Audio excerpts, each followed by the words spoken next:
Muy buenas tardes, mi nombre es Javier León Cabrera.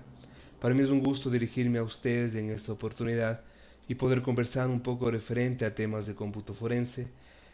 En esta ocasión toparemos el tema de fuentes de evidencia en sistemas operativos.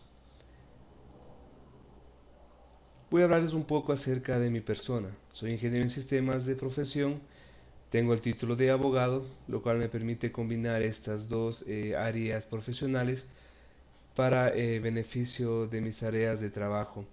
Soy experto en computación forense, delitos tecnológicos y temas afines a estas dos materias. Mantengo una maestría en prevención y detección de delitos informáticos. Soy capacitador internacional en temas de computación forense, delitos tecnológicos y temas afines a estas materias. Actualmente soy coordinador de la Red Latinoamericana de Informática Forense, REDLIF, la cual intenta difundir el tema de la computación forense y capacitar en la misma. Igualmente mantengo una consultora, J. León Consultores, que se dedica al soporte en computación forense y en derecho y nuevas tecnologías. Bien, el tema que vamos a tratar el día de hoy es referente a las fuentes de evidencia en sistemas operativos. Previo a entrar al tema en fondo en sí, es importante conocer cómo se plantea inicialmente un ataque o cómo se conceptúa la planificación de un ataque a sistemas informáticos en el campo tecnológico con el modus operandi. Hablemos un poco de este tema que es importante resaltarlo para conocer la importancia en lo posterior de las fuentes de evidencia. Dentro del modus operandi tenemos tres aspectos importantes que las personas que cometen actos ilícitos se toman su tiempo para plantearse esos tres puntos que son fundamentales dentro del modo de operación dentro de un ataque, en este caso tecnológico. Lo primero que toman en cuenta es que dentro de su planificación se aseguren que cumplan su objetivo, ¿no? O sea, se aseguran el éxito de la operación, hacen la planificación con ese objetivo que luego de los procesos realizados se cumpla de manera óptima y se llega al éxito en lo que han contemplado dentro de un ataque. Eh, Posteriormente, el segundo planteamiento que manejan dentro de un modo de modus operandi es el proteger su identidad, el que no sean detectados. Tecnológicamente hablando, utilizan mucho los delincuentes, bueno, o los ciberdelincuentes utilizan mucho el ocultar la dirección IP. Recordemos que la dirección IP es una secuencia numérica que es una identificación que cada equipo informático la obtiene cuando se conecta a la internet. Es por esta combinación de números que se puede rastrear algún tipo de conectividad o algún usuario en específico. Em, para poder ocultar ese tipo de identificación, en este caso una dirección IP de un computador conectado a internet, pues utilizan software como el Hidden IP, que nos permite ocultar la dirección IP de origen, o utilizan navegadores que se conectan a diferentes tipos de servidores o proxies, ¿no? Como tenemos una evolución del navegador Mozilla, que es el navegador Tor, que nos permite camuflar la dirección IP al conectarse a diferentes tipos de equipos que sirven como servidores proxy, ¿no? Esa es la forma en la que, o una de las formas en la que se acogen para ocultar su identidad virtual, que en este caso vendría a ser la dirección IP. Y el tercer punto que toman en cuenta o que deben tomar en cuenta es el efecto escape. ¿A qué hace referencia el efecto escape? El efecto escape hace o el objetivo principal de este punto es el de borrar las huellas al momento que salen de la escena de los hechos. En el campo tecnológico, cualquier tipo de hacker podemos hablar o persona que realice un ataque a sistemas tecnológicos o a un computador en sí, debe tratar de borrar todas las huellas una vez que sale o se desconecta del equipo para que no sea detectado, para que los informáticos forenses no puedan encontrar evidencia que puedan colaborar a la captura de esta persona. Entonces, dentro del efecto escape hay un punto muy importante que siempre se resalta en este aspecto. Es que para poder borrar las huellas que uno deja cuando interactúa o accede ilegalmente a otro equipo o a un sistema, es conocer dónde se generan. Si no se conoce dónde se generan las huellas o las evidencias, no se sabrá cómo ni dónde borrar este tipo de información. Esta es una diferencia entre las personas principiantes que se dedican o tratan de jugar al hacker o a los atacantes y las personas profesionales. Un atacante profesional de seguro sabrá qué es lo que produce cada una de sus acciones dentro de un sistema tecnológico, lo que no sabrá una persona que recién se inicia o un lamer. La persona profesional, al saber dónde deja sus huellas, pues procederá a borrar cada una de estas para que no sea detectado. Entonces, ¿qué es lo que buscamos dentro de los sistemas operativos o dentro de los sistemas cuando se realiza o después de un ataque? Son las fuentes de evidencia. Las fuentes de evidencia podemos conceptualizarla como toda información almacenada en distintos lugares dentro de un sistema operativo que nos permitan buscar evidencias que podrán servir como prueba de un hecho investigado, ¿no? Las evidencias las podemos encontrar en diferentes tipos de contenedores como discos duros, memorias USB, memorias SD card, telefonía celular o smartphones, consolas de juego como PlayStation o las pequeñas consolas de juego que igualmente tienen unidades de almacenamiento donde se generan datos, pues y se puede realizar un análisis forense de ese tipo de dispositivos.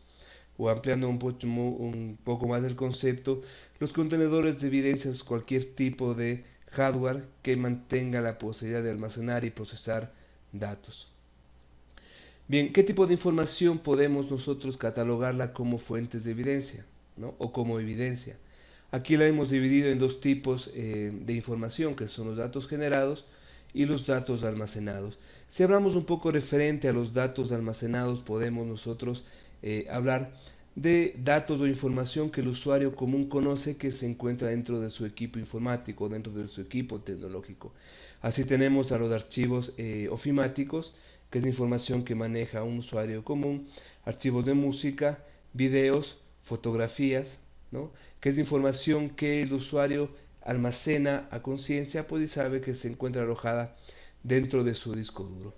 Otro tipo de información que lo podemos encontrar o se cataloga como evidencia son los datos generados. Esta información el común del usuario desconoce que se está almacenando dentro de su equipo informático. Es información que se genera con la interacción que un usuario realiza con su computador. Por ejemplo, si hablamos de un navegador de Internet, cuando un usuario accede a un sitio web, se generan tres datos que son de suma importancia para un análisis forense, ¿no? O para los informáticos forenses, que son el cookie, que es el historial y que es el caché, ¿no? Estos tres datos se generan cuando se accede o se abre un sitio web dentro de un navegador. Igualmente podemos acotar los logs del sistema, que es la información que se genera por procesos que se van realizando, ya sea a nivel de hardware o a nivel de software. Información de las redes sociales, que es información que igualmente queda almacenada en ciertas partes del sistema operativo del disco duro, mientras el usuario interactúa con sus redes sociales pues dentro de la internet. Podemos hablar de información referente a un correo electrónico enviado.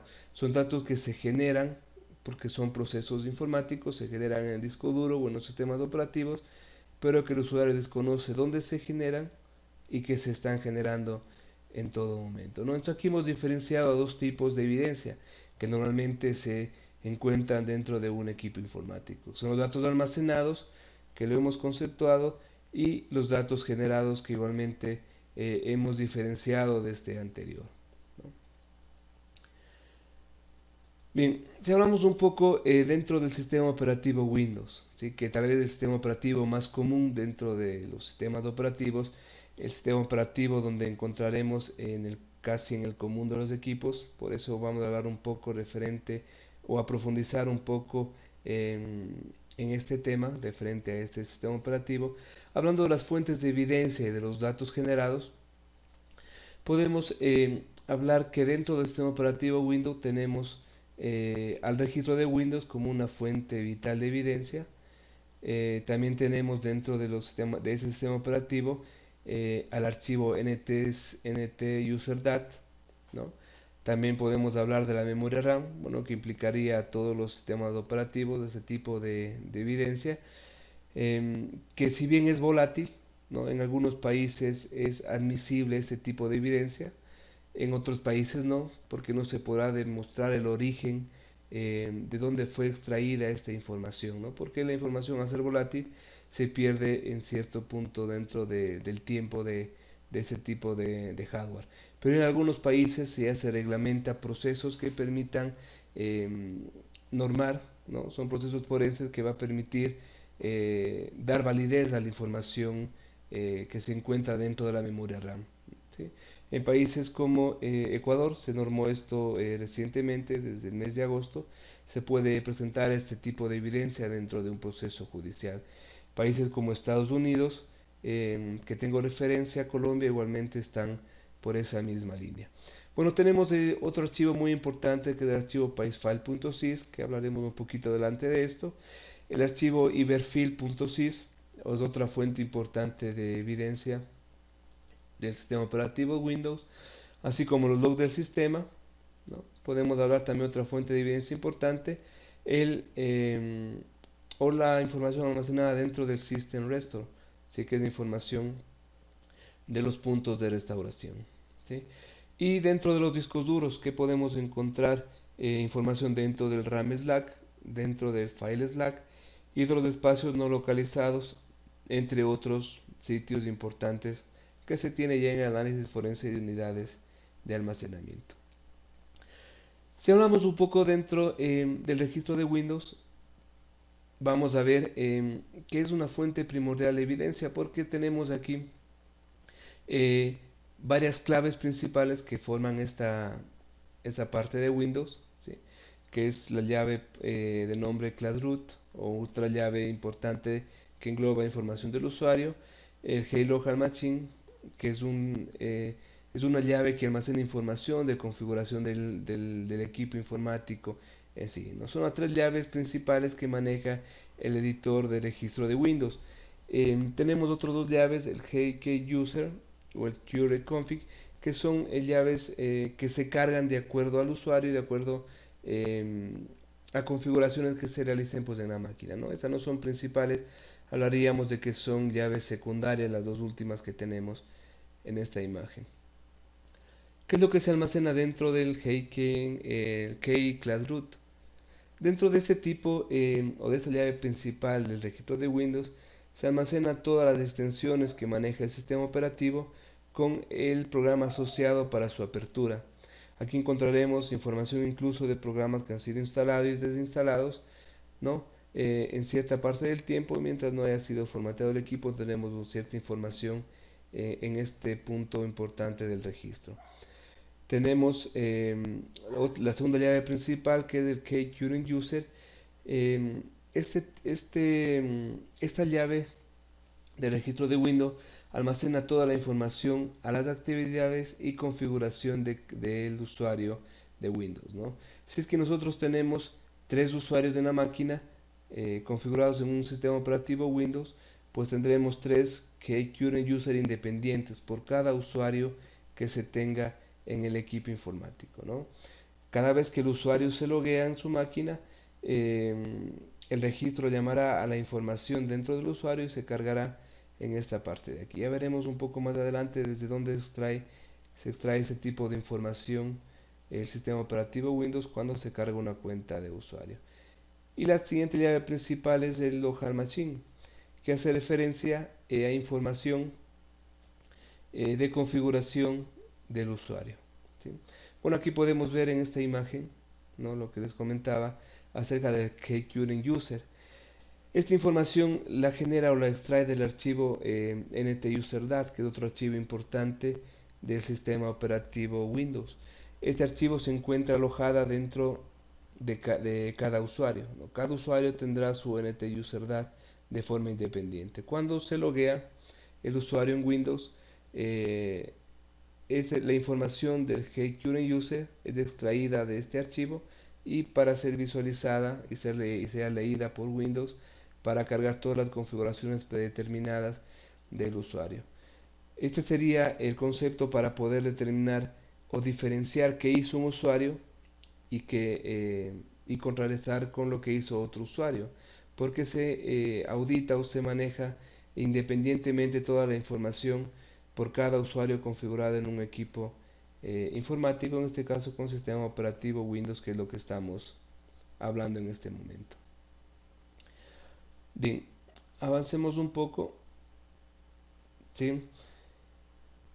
Bien, dentro del registro de Windows tenemos información que buscamos dentro de esta para ser presentada como evidencia de acuerdo al caso que estemos investigando. Lo más importante o lo que comúnmente buscamos dentro del registro de Windows son los famosos MRU. Los MRU son las siglas de Most Recent Use, que son los usados recientemente. Dentro de esta presentación podemos ver algunas direcciones o localizaciones de donde podemos encontrar información de evento reciente en Windows. Por ejemplo, en esta llave, dentro del GQN User, navegando o desplegando el árbol, dentro de software, dentro de Microsoft, dentro de Windows, dentro de Current Version, dentro de Explorer, dentro de la carpeta Recent Docs, ¿sí? Podemos encontrar todos los documentos abiertos recientemente por un usuario, ¿sí? Y sabremos de qué usuario es, porque como les comentaba, cada usuario independientemente maneja su Current User, ¿sí? Entonces aquí tenemos los documentos abiertos recientemente y sabremos el nombre del documento en primera instancia. Ya con un análisis mucho más profundo podremos saber la ubicación del directorio, podemos saber si estuvo abierto el directorio desde una memoria USB, número de serie del dispositivo de hardware, desde donde se leyó o fue abierto o donde se alojó originalmente ese tipo de archivo, etcétera, ¿no?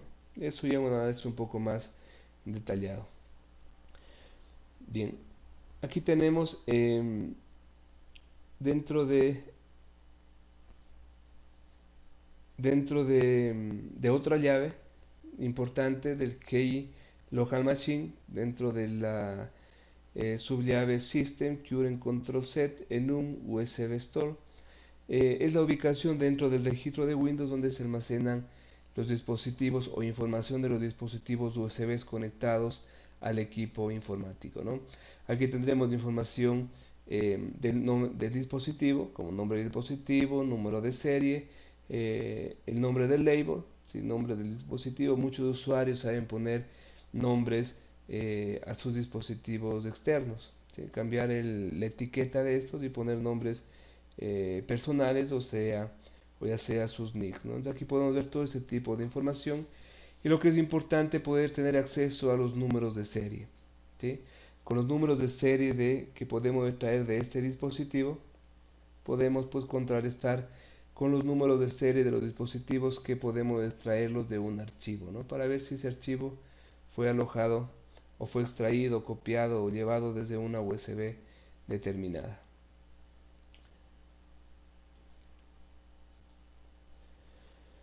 Bien, hablábamos de la memoria RAM. De la memoria RAM vendría a ser otro tipo de fuente de evidencia que se tendría dentro de un sistema operativo Windows, ¿no? Pero al ser una memoria RAM o un dispositivo de hardware, pues vendría a ser una fuente de evidencia para que se encontraría en cualquier tipo de sistema operativo. Dentro de la memoria RAM, que es una memoria volátil, como les comentaba, aceptadas para ser presentada de forma dentro de un proceso legal en algunos países, en otros no, pero siempre es importante que sea analizada por el tipo de información que podemos recolectar de esta parte de la memoria RAM. Si bien no podemos presentarla como prueba de ser el caso, de acuerdo a la legislación de un país, pero nos servirá mucho para poder recabar datos y poder recabar pistas de un posible ataque, de un malware, de un servicio, de un puerto que esté fuera de lo común o de lo normal dentro del sistema que ha sido atacado o ha sido vulnerado. ¿Qué podemos encontrar dentro de una memoria RAM? Procesos en ejecución, conexiones activas, drivers cargados, direcciones web, pagos, servicios, documentos abiertos, fotografías que han sido visualizadas, páginas web igual que han sido en cierto punto visualizadas. Mientras el equipo no se reinicie, o no se apague, hay información que queda almacenada en la memoria RAM que no es tan volátil como son los passwords o información de navegación de internet, ¿no? Siempre quedarán por algún tiempo ahí, ¿no? Y no es tan volátil ese tipo de información. Dentro de la memoria RAM, bueno, cuando nos encontremos con, dentro de un caso, cuando nos encontremos con un equipo encendido que debe ser incautado, dentro de las mejores prácticas de análisis forense, siempre es recomendable hacer, utilizar un software para, bueno, tomar una fotografía de la pantalla, generar una imagen forense de la memoria RAM y luego apagar el equipo con normalidad, ¿no?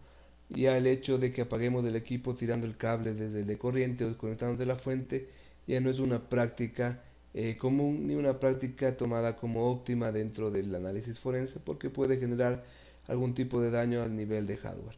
Al encontrar un equipo encendido, pues lo más óptimo es desconectarla, extraer una imagen de la memoria RAM y apagarla con normalidad el equipo informático.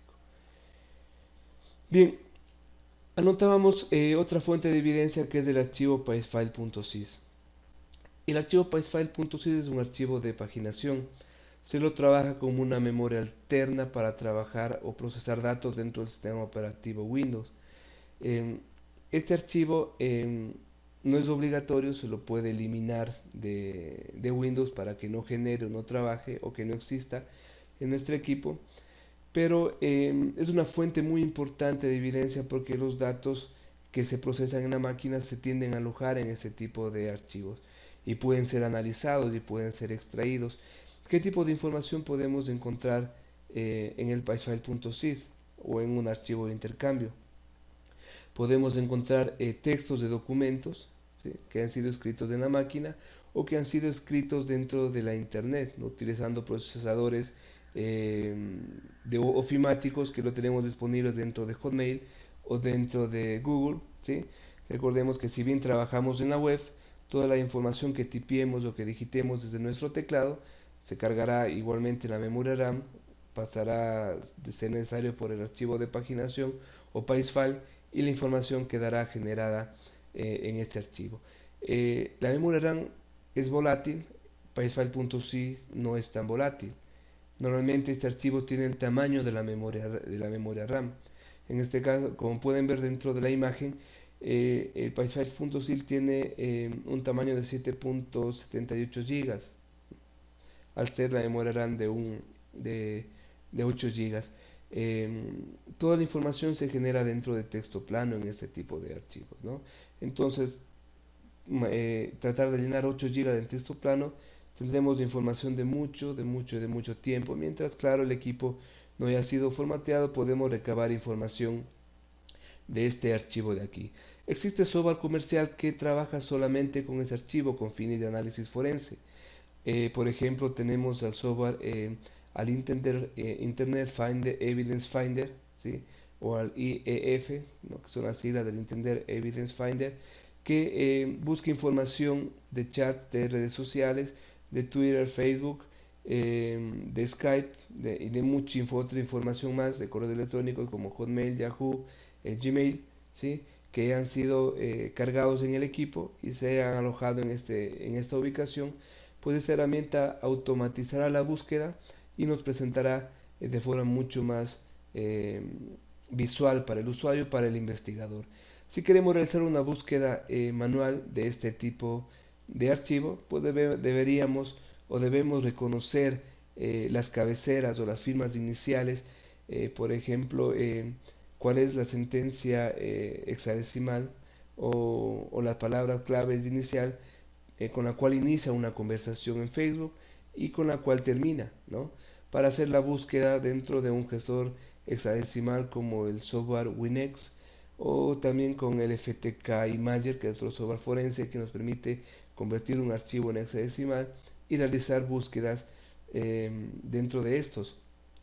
Al conocer dónde inicia una conversación, dónde inicia un correo de Gmail, cuál es la cabecera que utiliza un correo de Hotmail para poder acceder a esos datos, pues se nos facilitará mucho una búsqueda manual que tal vez al no tener acceso a software comercial como el Internet Evidence Finder que les comento, nos servirá de mucho.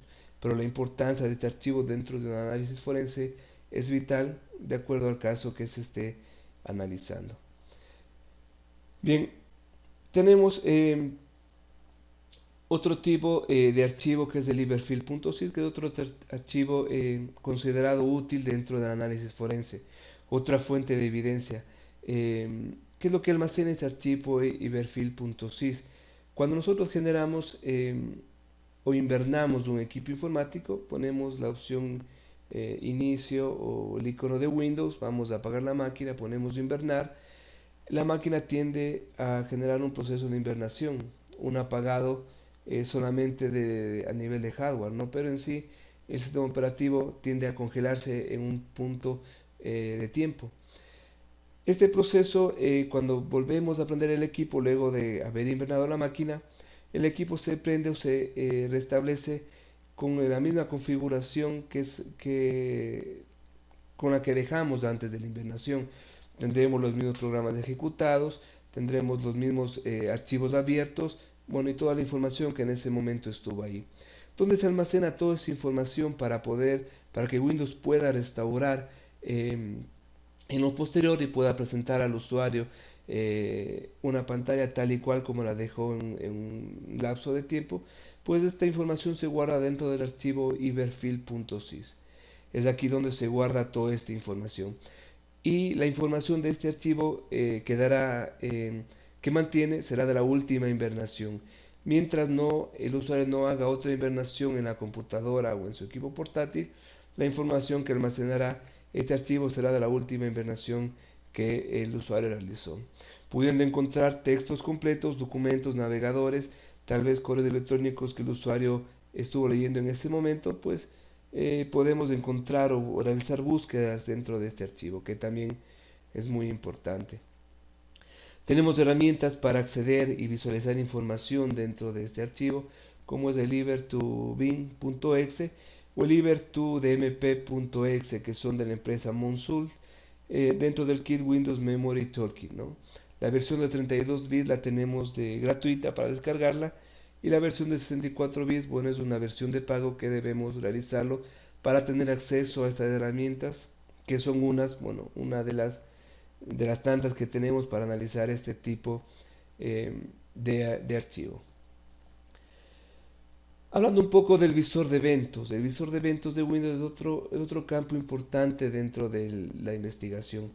Otra fuente de evidencia, que debemos tener en cuenta al momento de realizar un análisis forense, dependiendo de los objetivos o de los alcances que queremos llevar dentro o que fuimos encomendados dentro de una investigación.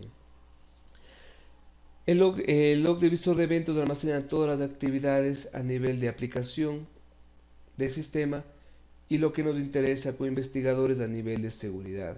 Por cada evento, por cada incidente que ocurra o que Windows detecte que sucede dentro de Windows, este generará un registro, un log, que es identificado por un ID, ¿no? Cada evento tendrá un ID independiente que nos permitirá a nosotros identificar de qué se trata este evento. Por ejemplo, el ID 4624, ¿sí? La ID 4624 en Windows Vista, en Windows 7 y en Windows 8 hace referencia a un inicio de sesión en mi equipo, que puede ser por el propio usuario o por otro usuario que cualquiera que haya sido dentro de una empresa o dentro de algún sitio. Y también puede ser o también registra los accesos mediante la red a mi equipo informático, ¿no? Este evento 4624, que les repito lo tenemos en Windows XP, Windows Vista y Windows 7, también lo tendremos en Windows XP lo tendremos como un evento 540, ¿sí? Que nos registrará tu inicio de sesión, y como les repito, incluso cuando alguien accede a mi equipo utilizando algún recurso compartido que tenga, ¿no? O utilizando un acceso como administrador, como lo vemos en esta instancia de rojo, con la letra de la unidad y el signo de dólar, nos permitirá acceder como administrador a un equipo informático, aun cuando la partición no haya sido compartida en sí, ¿no? Claro que eso dependerá de las configuraciones de seguridad que tenga el equipo informático. Pero si es que hacemos la prueba dentro de una red, podemos ver qué equipo tiene o no habilitada esta opción. Pero si en caso alguien pudo ingresar a una máquina utilizando este medio, pues quedará registrado como un evento 4624 o como 540 en Windows XP. Es recomendable que podamos ingresar a la página de Microsoft, ¿sí? E indagar un poco sobre los eventos más importantes referente al log de visor de eventos, ¿no? Hay una lista muy interesante referente a los eventos o a la red de eventos que serían de mucha utilidad para temas de seguridad y para temas de análisis forense. Bien, avanzando un poco en el tema del sistema de las fuentes de evidencia, también tenemos los puntos de restauración, ¿no?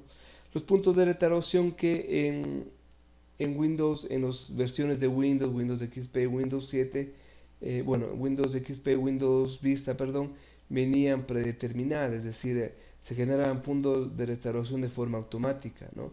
Ahora para versiones de Windows 7 y Windows Vista, esta opción viene deshabilitada. Es el usuario o el administrador que deberá habilitar esta opción del sistema para que se creen puntos de restauración o puntos de respaldo de todo el sistema operativo.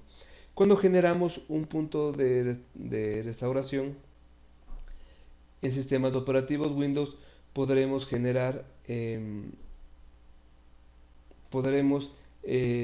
acceder a una carpeta que tiene el nombre de System Volume Information, ¿no? Dentro de esta carpeta del System Volume Information están todos los puntos de restauración generados por el usuario, ¿sí? ¿Qué es lo que contiene cada punto de restauración? Cada punto de restauración relativamente genera un respaldo de carpetas del escritorio, todos los documentos, la carpeta de documentos, la carpeta de descarga, los favoritos, los links, ¿sí? La carpeta de contacto, que son las carpetas más importantes a nivel de usuario. Nosotros podemos ingresar a estos puntos de restauración, bueno, con un comando de DOS que es el 2dep, ¿sí? Siguiendo la ruta, ¿no? Siguiendo la siguiente ruta o poniendo qué tipo de punto de restauración yo quiero recuperarlo, pues me visualizará toda la información que este contiene. ¿Cuál es lo interesante de este punto de restauración? Si es que el usuario creó un System Restore de una fecha anterior, ¿no? A la cual la línea de tiempo me dice que debo investigarlo, ¿no?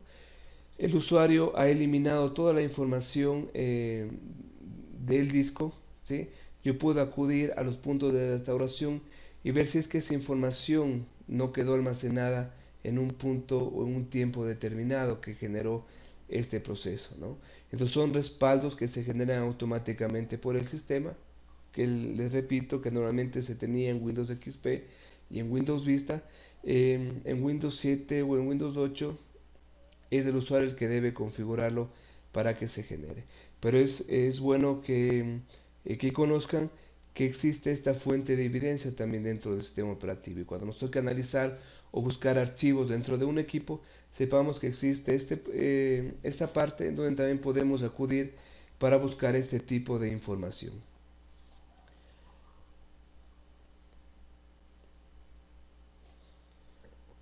Dentro del proceso, con toda esta información que nosotros recabamos dentro de un análisis forense con las fuentes de evidencia, ya se nos facilitaría mucho la generación de las líneas de tiempo. Muchos habrán escuchado de las líneas de tiempo de investigación dentro de un caso forense.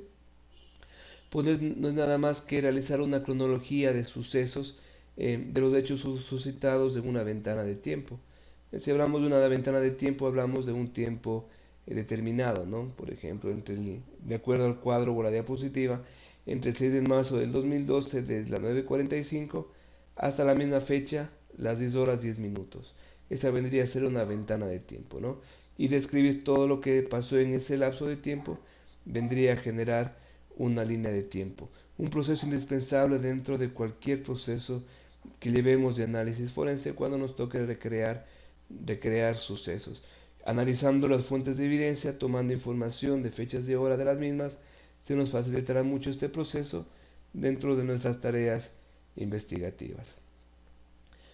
Bien, no me queda más que recomendarles a ustedes algunos software que nos sirven para sacar ese tipo de información o automatizar el proceso para extraer información de las fuentes de evidencia.